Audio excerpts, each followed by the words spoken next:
राजस्थान विधानसभा चुनाव के लिए कांग्रेस और भाजपा में शेष रहे प्रत्याशियों की घोषणा के लिए कवायद जारी है।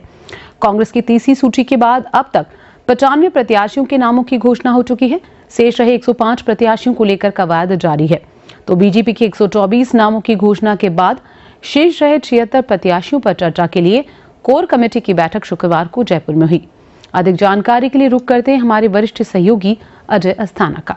जी देखिए, कांग्रेस और भारतीय जनता पार्टी में प्रत्याशी चयन की जो कवायद है वो इस समय अंतिम दौर में चल रही है। जयपुर में बैठकों का दौर चल रहा है और दिल्ली में इन प्रत्याशियों पर मुहर लगेगी।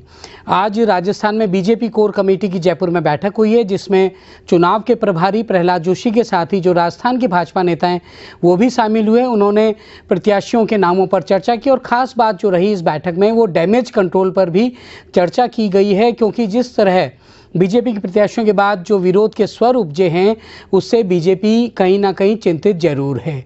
वहीं कांग्रेस के वार रूम में भी आज मीटिंग हुई है। यह भी बताया जा रहा है कि इस मीटिंग में जो कांग्रेस के 105 प्रत्याशी अभी तक बाकी रह गए हैं उन पर चर्चा की गई है। और इसके अलावा राजस्थान कांग्रेस की अब स्क्रीनिंग कमेटी की बैठक 29 अक्टूबर को दिल्ली में होनी है, रविवार शाम को। इसके अलावा जो बीजेपी की कोर ग्रुप की बैठक है वो 30 अक्टूबर को होनी है। इन दोनों बैठकों में प्रत्याशियों पर मुहर लग सकती है। तो ऐसे में माना जा रहा है कि दोनों ही पार्टियों की सूचियां 31 अक्टूबर तक हमारे सामने आ ही जाएंगी, यानी कि प्रत्याशी तय हो जाएंगी कि किसका मुकाबला किस प्रत्याशी से होना है।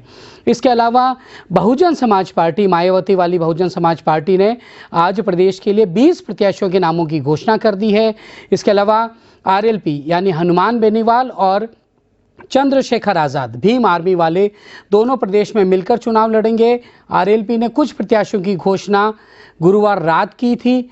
वहीं भारतीय जनता पार्टी के लिए एक अच्छी खबर आ रही है कि जो उनके नेता थे कैलाश मेघवाल, जिनको निष्कासित किया गया था, उनको शायद वापस लिया जा सकता है। भंवर सिंह पलाड़ा और रविंद्र सिंह भाटी की भी बीजेपी में एंट्री हो सकती है। रविंद्र सिंह भाटी जेएनयू छात्र संघ के पूर्व अध्यक्ष हैं।